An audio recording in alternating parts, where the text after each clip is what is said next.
Hi friends, welcome to films to fashion. இன்றைக்கி கவி ஸ்டிச்சிங்கில் நாம் இந்த சாரீக்கு தான் ப்ளவுஸ் ஸ்டிச் பண்ணுறதுக்கு ப்ளவுஸ் நறுக்க போகிறோம். ஸோ இந்த சாரீக்கு பார்த்தீங்க அப்படின்னாக்கா அவங்க ப்ளவுஸில் ரெடிமேடாக எம்ப்ராய்டரி போட்டு கொடுத்துருந்தாங்க. பட் எனக்கு அந்த எம்ப்ராய்டரி பிடிக்கல. அதாவது அந்த கலர் க்ரீன் கலந்து கொடுத்துருந்தாங்க. எதுக்கு அந்த மாதிரி கொடுத்துருந்தாங்கன்னு தெரியல. எம்ப்ராய்டரி நல்லா அழகாக தான் இருக்குது. பட் ஆனால் எனக்கு அதை எனக்கு ப்ளவுஸை தச்சு போடுறதுக்கு விருப்பம் இல்லை. ஸோ அந்த கிளாத்தை மட்டும் எடுத்துக்கிட்டு நான் வேறு ஏதாவது டிசைன் பண்ணலாம் அப்படின்னு பார்க்குறேன். கைக்கு அழகாக அந்த கரை கொடுத்துருந்தாங்க. ஸோ அதை கைக்கு யூஸ் பண்ணிக்கிட்டு நான் ஏதாவது பேட்ச் ஒர்க்கோ இல்லை வேறு ஏதாவது ஆரி ஒர்க்கோ பண்ணிக்கலாம் அப்படின்னு ஒரு ஐடியா. ஸோ அதுக்கு தான் இப்போ நான் ப்ளவுஸ் நறுக்க போகிறேன். இப்போ தான் உங்களுக்கு பேட்டர்ன் எல்லாமே ரெடிமேடாக கிடைக்குது. பட் இது என் ப்ளவுஸுக்கு நான் தைக்கிறதுக்கு நான் ஆல்ரெடி பேட்டர்ன் ரெடி பண்ணி வச்சுட்டேன். கிட்டத்தட்ட நான் எப்படியும் ஒரு 5-6 வருஷமாக நான் பேட்டர்ன் யூஸ் பண்ணி தான் நான் ப்ளவுஸ் நறுக்கிறேன். ஏன்னா என் ப்ளவுஸுக்கு நான் அடிக்கடி அளவு எடுத்துகிட்டு இருக்க மாட்டேன். கை, ஃப்ரண்ட் பார்ட்டு, பேக் பார்ட்டு எல்லாத்தையுமே நான் ஏற்கனவே பேட்டர்ன் ரெடி பண்ணி வச்சுட்டேன். எனக்கு ஒரு தடவையுமே நான் என் ப்ளவுஸை வச்சு அளந்துட்டுலாம் இருக்க மாட்டேன். ஸோ அந்த பேட்டர்னை வச்சு தான் நாம் இப்போ ப்ளவுஸ் நறுக்க போகிறோம். ஸோ இது உங்களுக்கு தைக்க போகிறீங்க அப்படின்னாக்கா நீங்கள் ஒரு தடவை இதை ரெடிமேடாக ரெடி பண்ணி வச்சுட்டீங்க அப்படின்னாக்கா ஈஸியாக இருக்கும் உங்களுக்கு. எப்பவுமே ப்ளவுஸ் நறுக்க போகும்போது நான் கை தான் நறுக்குவேன். ஃபஸ்ட்டு ஓரம் வச்சுட்டு திரும்ப கை அளவு எடுத்துட்டு நான் நறுக்கிட்டேன். அந்த அக்கல் குடையிறது நான் இப்போ பண்ண மாட்டேன்.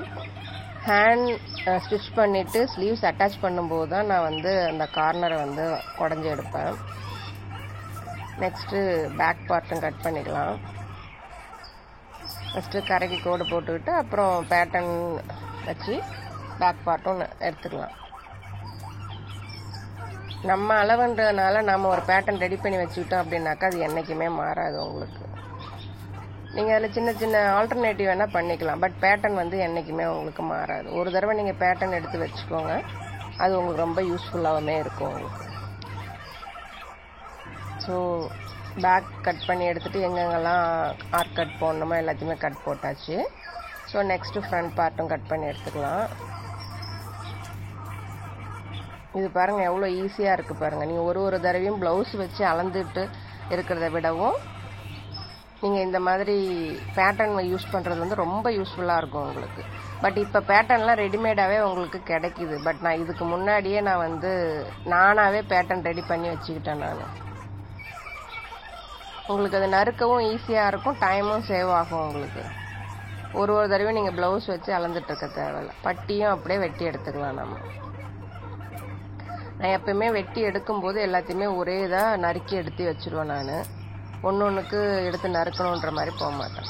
இது பேக்கு. நம்ம முதுகு இடுப்பு பகுதிக்கு நான் எப்பயுமே உள்ள கிளாத் கொடுத்து தான் தைப்பேன் நான். ஸோ அதுக்கும் இப்போது மெயின் கிளாத்தில் ஸ்லீவ்ஸ் கட் பண்ணி எடுத்துக்கலாம். நம்ம லைனிங் கரெக்ட் அளவுக்கு நறுக்கிட்டோம் அப்படின்னாக்கா மெயின் கிளாத் கொஞ்சம் லூஸ் விட்டு நறுக்கி எடுத்துக்கலாம். அது ஒன்றும் பிரச்சனை கிடையாது நமக்கு. ஏன்னா நம்ம நறுக்கிட்டு கரெக்டான அளவு எடுத்து இப்போ தான் நம்ம இந்த கிளாத்தை எப்படி அந்த எம்ப்ராய்டரி டிஸ்டர்ப் ஆகாமல் இல்லை நம்ம நறுக்க போகிறதுல எம்ப்ராய்டரி வராமல் எப்படி கட் பண்ணுறதுன்னு பார்க்கணும். ஸோ பாருங்கள், நான் பேக்குக்கு இப்போ கட் பண்ண போகிறேன். அந்த எம்ப்ராய்டரி அந்த இடத்துல வராமல் எப்படி கட் பண்ணுறேன்னு பாருங்கள். நீங்கள் ஒரு 1 இன்ச் அளவு லைனிங் கிளாத்லேருந்து மெயின் கிளாத்தை வெட்டி எடுத்துக்கலாம் நீங்கள். ஸோ ஹேண்ட் முடிஞ்சிருச்சு. அடுத்து பேக் பார்ட்டும் கட் பண்ணியாச்சு. இப்போ ஃப்ரண்ட் பார்ட்டு கட் பண்ணணும். பட் ஆனால் அதுக்கான கிளாத்து சரி வரல பாருங்கள். எல்லாமே பிட்டாக இருக்குது. ஸோ என்ன பண்ணலான்னு யோசிச்சுட்டு எந்தெந்த பக்கம்லாம் வைக்கலாம் அப்படின்னு பார்த்தா ஆனால் எதுவுமே செட் ஆகலை. ஸோ தனித்தனியாக நறுக்கலாம் அப்படின்னு முடிவு பண்ணிட்டேன். பாருங்கள், லெஃப்ட் சைடும் ரைட் சைடும்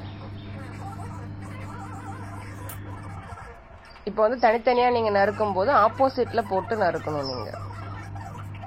ஏன்னா 2 கிளாத்தை வச்சு நறுக்கும் போது அது நமக்கு லெஃப்ட் ரைட்டு கரெக்டாக வந்துடும். பட் தனியாக நறுக்கும் போது நீங்கள் ஆப்போசிட்டில் போட்டு நறுக்கணும் அது. ஸோ இப்போ ஃப்ரண்ட் பார்ட்டும் நறுக்கி எடுத்தாச்சு. ஸோ அதுக்கான பட்டியும் அப்படியே நம்ம மெயின் கிளாத்தில் நறுக்கி எடுத்து போகலாம்.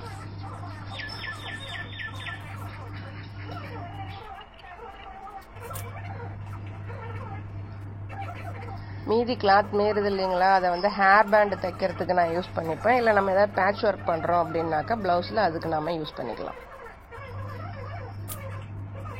ஸோ நம்ம நறுக்கி முடிச்சாச்சு. ஃப்ரண்ட் பார்ட்டு, அதுக்கான பட்டி ப்ளஸ் ஸ்லீவு,